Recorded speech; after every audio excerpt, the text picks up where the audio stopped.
Hey guys, welcome to the Liberal Hive Mind, a channel solely focused on exposing the abundant hypocrisy of the left. And of course, here's your meme of the day, brought to you by 5mind.com. Oof, okay, so I guess we can officially call this a total failure and backfire. At first it was only looking as if it was heading that direction, but at this point I think it's made contact. Here we are at the crash and burn portion of the scenario. It seems as though this little Epstein saga has officially and finally backfired on the Democrat Party. Not exactly the trump card that they were hoping for, huh? It's been less than a week since they brought Epstein back from the dead, and now their own friggin' audience is starting to turn on him. Their own partisans, their own shills. And of course the media seems to have already dropped the Trump angle as well, probably fearing massive lawsuits at this point. Again, shows the point of Donald Trump's lawsuits against the media. The left claims, of course, that he was abusing his position of power to silence the media, but no, he was inserting a little bit of accountability into the equation here, and now it seems the media is acting accordingly. So the pressure's off Trump, at least for now, until we get more information. And now in comes the FAFO stage for Democrats who thought that this idiotic game would somehow work well for them. Let's take a look at how it's going. We got some stuff to get into, so let's roll the tape. All right, folks. So speaking of the left losing their own audience, their own, let's say, partners, we've got Cenk Uygur at the TYT. And you know, this guy, I think he would love nothing more than to just be ragging on Donald Trump in every video. You can imagine the titles and thumbnails. Donald Trump has been exposed. The TYT would love to be in that position. I mean, that's their bread and butter. If there was even a half plausible way to pin Epstein on Trump, they would be milking it for everything that it's worth. But instead, this is what's being said at the TYT. I'm on the left, I'm a Democrat, but what the hell was that?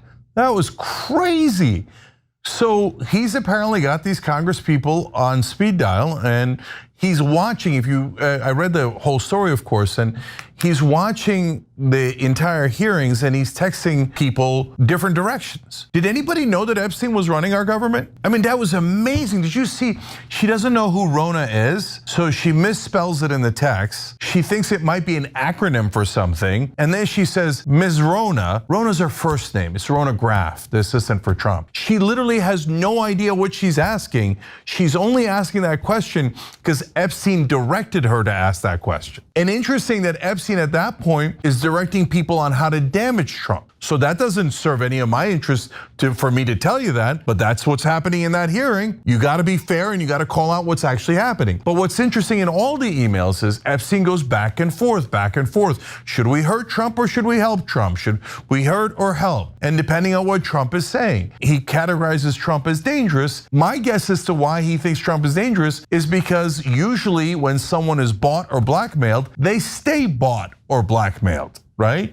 Whereas Trump is so volatile, they're not sure how to handle him, right? Should we hurt him or should we use him as an asset? Exactly. I mean, when you've lost Cenk as this being a Trump scandal, well, that's the sign that the narrative has totally and utterly collapsed. Game over. They wanted you to come to the conclusion that Donald Trump was finished. This was the final nail in the coffin. But instead, it seems they have fully exposed themselves. And at the center of that exposure right now is, of course, Stacy Plaskett. We covered that yesterday. At first, it was Larry Summers, then it moved on to Stacy Plaskett, 2 Democrat casualties so far. Meanwhile, President Trump is unscathed, but of course with all the heat that Plaskett is facing, she's gonna have to answer some questions, and in this case, she's gonna have to have some real good answers. But unfortunately, your typical DEI Democrat here, she's not exactly mounting a confident defense. Take a look. But like many constituents, individuals get your phone number, they text you about issues, they speak with you. I have spoken with him about issues that are relevant, things that are going on in the Virgin Islands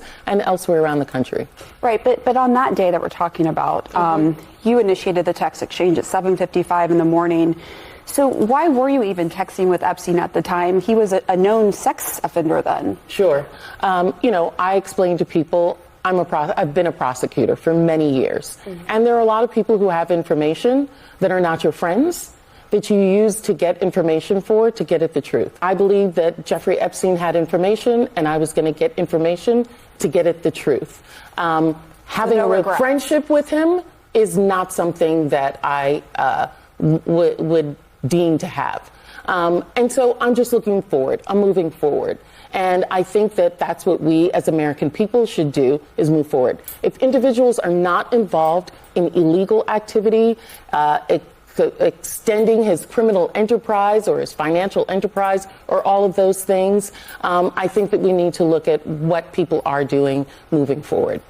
Wait, let me just better understand that. What is that point? Because at the time he was a known sex offender and it had been detailed all the sexual abuse. There are a lot of people who have done a lot of crimes, and as a prosecutor, you get information from people where you can. Give me a frickin' break. She was just trying to get to the truth. By doing what exactly? Taking live stream coaching sessions from Jeffrey frickin' Epstein on what to say during an anti-Trump hearing? What an absolute idiot, or obviously she takes us to be stupid. We saw the text messages, which she, by the way, initiated. He is coaching her live during a hearing, and her explanation is, well, she was just trying to get to the bottom. She was trying to get to the truth. It was an information operation to get to the truth about Epstein. No, it certainly was a political information operation to try to create some negative spin around Donald Trump, and Jeffrey Epstein was the tool. They weren't interested in the victims. No, they were interested in associating Donald Trump to Epstein. She was looking for rumors, angles, anything that she could throw at the wall that could be detrimental for President Trump and positive for her Democratic career, and of course doing all that while engaging with and taking money, begging for money from a human trafficker. And at the point in time, there is no excuse. It's not 1993 where nobody knows who frickin' Jeffrey Epstein was. No, everybody knew. He's not just some shady background figure. He was a convicted sex offender, a human trafficker trafficking in minors. The entire world knew this, especially the political world, and she shrugged it all off by claiming, well, you know, a lot of people have done crimes. You are absolutely disgusting. And again, it speaks to what Democrats are doing here, what they have been doing for years. They had no intention of getting to the truth of the actual scandal. They weren't interested in what Epstein was actually doing or who was potentially involved, who enabled it, how that network operated. No, none of that was the goal. That wasn't the information that they were seeking. The goal was to turn him into a political weapon against President Trump, to use him to create this creepy sort of,